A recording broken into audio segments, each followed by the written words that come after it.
So, I have introduced you to the idea of a particle having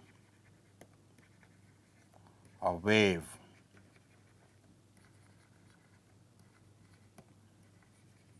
associated with it, and in the previous lecture I gave it a notation psi x t. This is pronounced psi is pronounced as psi, it is a Greek letter, and we want to now discover what is the equation satisfied by psi x t. So, there is a wave associated. We do not know what that amplitude means, how can we see it, but we still want to discover what is the equation satisfied by it. And this discovery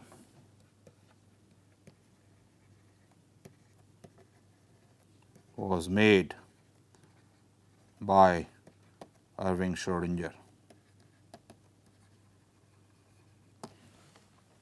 who proposed an equation for psi, and right now I will focus on time independent psi. Now, stationary psi. Right now I will focus on stationary psi x t. But this discovery of E. Schrodinger was made for psi x t, both stationary as well as time dependent. Now, this I want to give a word of caution, and the caution is that this equation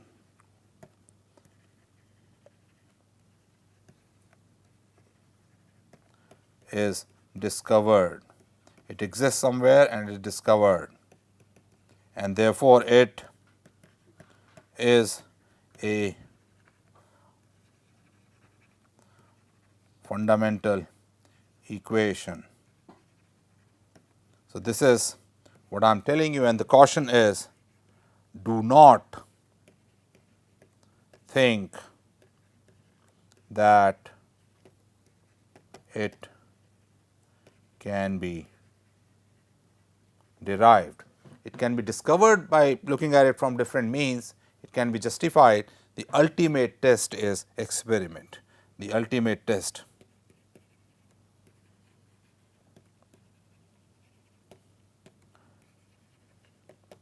for the equation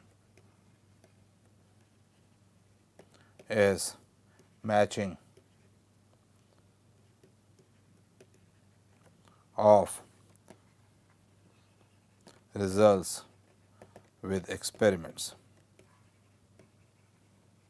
So, he proposed this equation, or he discovered this.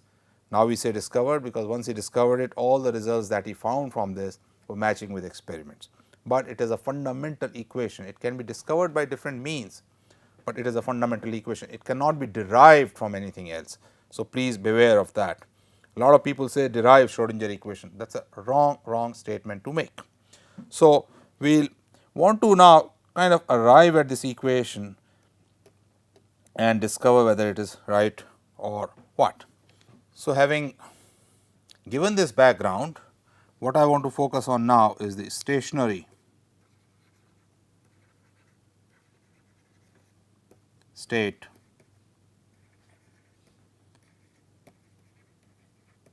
Schrodinger equation, or what is also known as time independent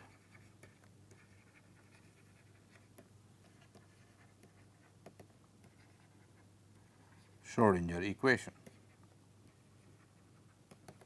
Let me just give you a little background. If you recall from our discussion on the waves, a stationary wave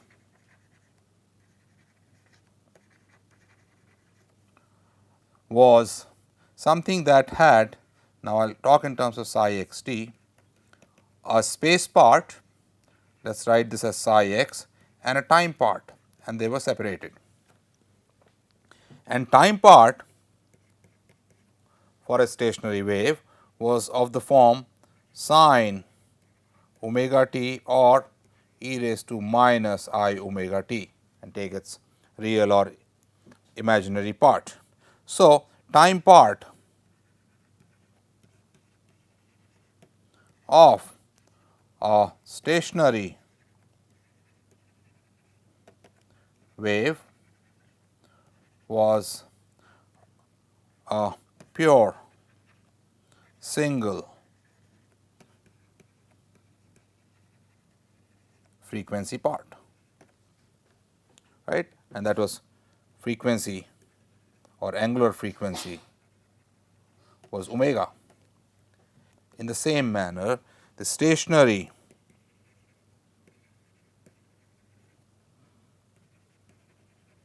waves in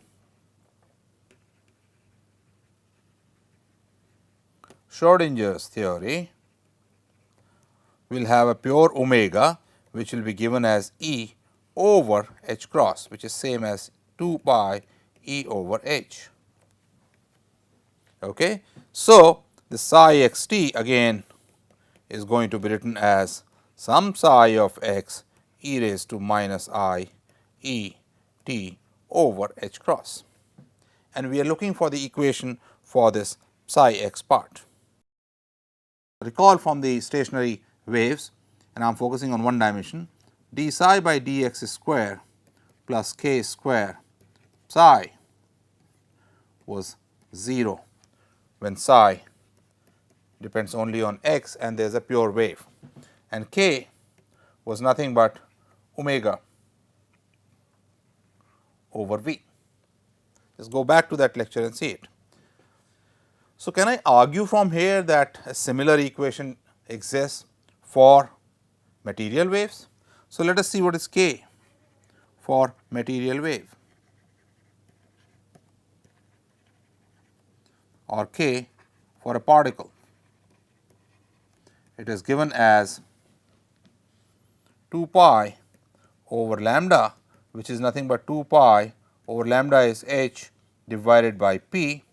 So, I can write k particle is 2 pi p over h or p over h cross, and therefore, k square is going to be p square over h cross square, and for a particle of energy E, p square is nothing but 2 m energy E minus the potential energy V x divided by h cross square, that is p square. Let us substitute this here. When I substitute this here, I am going to get d2 psi over dx square plus 2 m over h cross square E minus V x psi is equal to 0.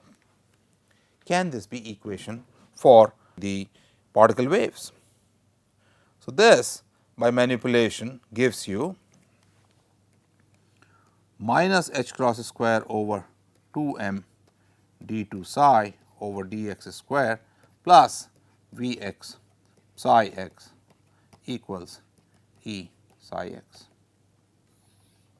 This is what Schrodinger proposed, and the time dependence of this psi x t would be equal to the psi x that will be calculated from the equation above times e raised to minus I e t over h cross. So, this is a stationary wave oscillating with frequency e by h cross. Can this be the equation for the waves? The test, as I said earlier, is the solution of this and comparison with experiments or earlier known results. So, we will solve this and try to see if this gives the results that were known earlier and if they match with the experiments. So, now this equation is to be solved. So, this is known as the Schrodinger equation.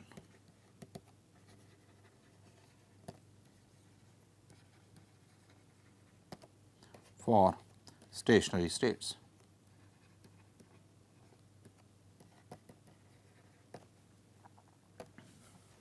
And as I said earlier, this is to be solved with boundary conditions.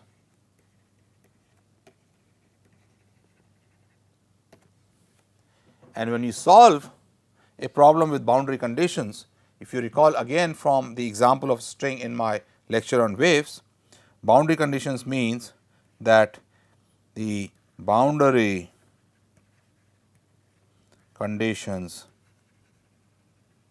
are satisfied with only certain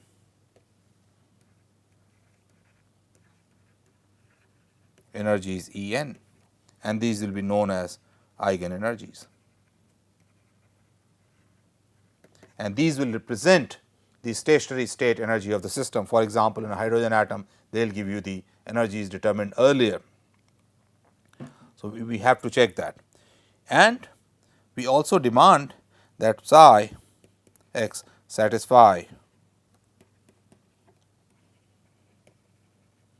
certain conditions. So, the equation we are saying the Schrodinger equation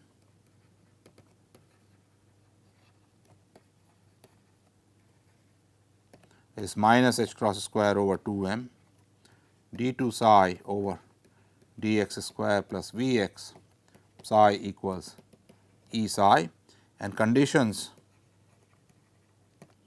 on psi are number 1, psi x be finite everywhere, number 2, psi x be continuous, number 3, d psi by dx be finite and continuous everywhere. Let me write a warning here, except when V goes to infinity or V is not well behaved. So, all these three things I would say are the well behaved psi. So, we are going to demand that the solutions be finite everywhere, psi be continuous everywhere, and d psi by dx be continuous and finite everywhere. So, that the second derivative can be also taken. So, this is to be solved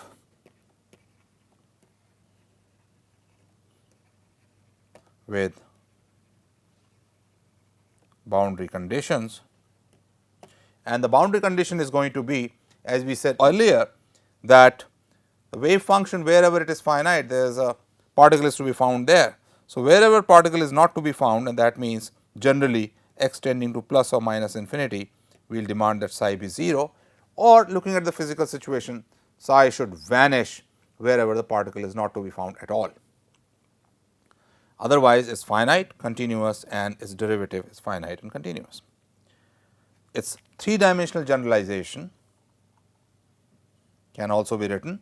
So, the one-dimensional equation is minus h cross square over 2 m d2 psi over dx square plus Vx psi equals E psi. The three-dimensional generalization is going to be minus h cross square over 2 m.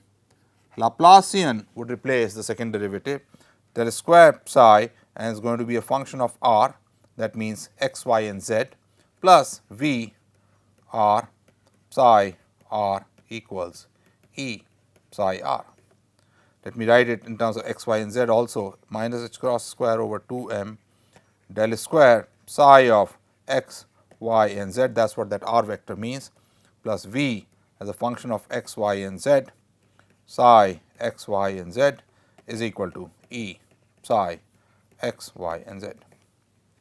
This is going to be the equation. Now, let us solve this for a simple system. Solve the Schrodinger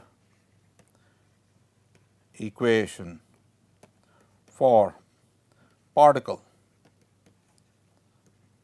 in a box, and this solution we have already obtained earlier from Wilson-Sommerfeld quantization condition. Now, we are going to solve it through the Schrodinger equation and see what answer it gives. In this case, what we are going to have is a box in which the potential is infinite outside the box and potential is 0 inside. Let us say this is x equals 0, x equals L and the particle is moving around here. So, the Schrodinger equation is that minus h cross square over 2 m d2 psi over dx square plus v is 0 is equal to E psi for x between 0 and L, and psi x equals 0 is 0, that is the boundary condition, because beyond x equals 0 the particle cannot exist, potential is infinity, and therefore, any finite energy particle cannot be there, and psi at x equals L is 0. So, these are the boundary conditions. Let us see what the solution is like.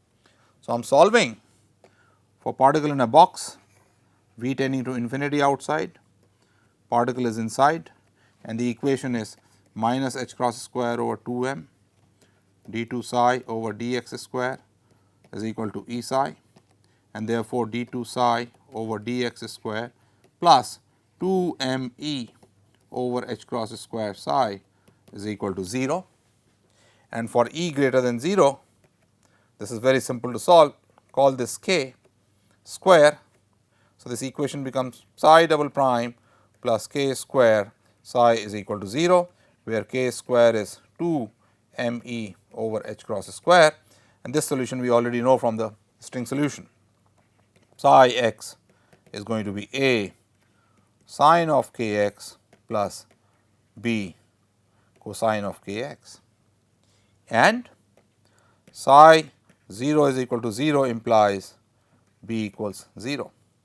Psi at L equals 0 implies a sine k L is equal to 0, and therefore, this boundary condition is satisfied only for k n equals n pi over L, and therefore, k n square, which is n square pi square over L square, is equal to 2 m E for n divided by h cross square, and this immediately tells me that E n is equal to n square h cross square pi square over 2 m L square, which is the same answer as obtained earlier by Wilson-Sommerfeld quantization conditions. So, you see, Schrodinger equation gives me the same answer, except now that I have solved it, now I have obtained that answer through the solution of a wave equation, and the energies that are stationary energies appear as eigen energies. So, E n is an eigen energy. It is only for these energies that the boundary conditions is satisfied properly. So, in the wave picture, it is the boundary condition that gives you those discrete eigen energies, because only for those energies the boundary condition is satisfied. What about the wave function? So, if I look at E n, which is h cross square n square pi square over 2 m L square, it is going to be n equal to 1 is going to give me h cross square pi square over 2 m L square energy, and the wave function is going to be sine pi over L x times a constant a, which we have not determined so far. For higher n's, it is going to be sine n pi over x L. So, E n and the corresponding wave function psi x is some constant a sine n pi over L x. How do these wave functions look? So, let me plot this here. For n equal to 1, it looks exactly the same as the string wave function. This is n equal to 1. For n equal to 2, this wave function looks like this. This is n equal to 2. For n equals 3, this wave function looks like this. So, you see, as we go to higher and higher energies, the wave function bends more and more, and that makes sense, because lambda becomes smaller and smaller. So, it gains more kinetic energy. So, you can see right away that more wiggles, more turning of the wave function around means higher kinetic energy, and the solution is exactly like the wave solution for a string. So, one should not feel really scared about solving the Schrodinger equation. It is a wave equation like equation on a string, and the eigenvalues are now related to the stationary state energies of a quantum system. With that introduction and simple example, I conclude this lecture by stating that number 1, Schrodinger equation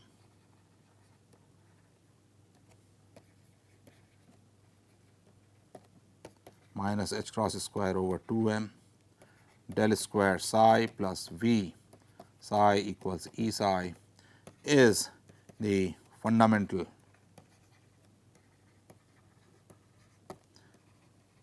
wave equation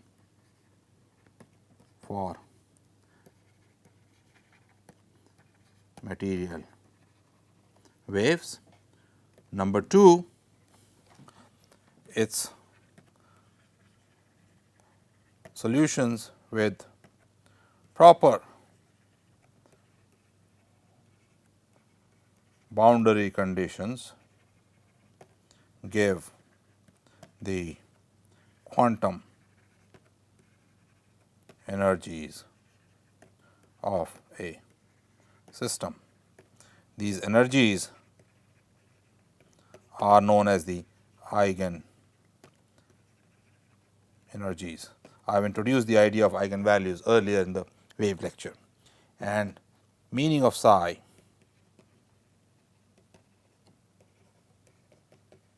is yet to be understood.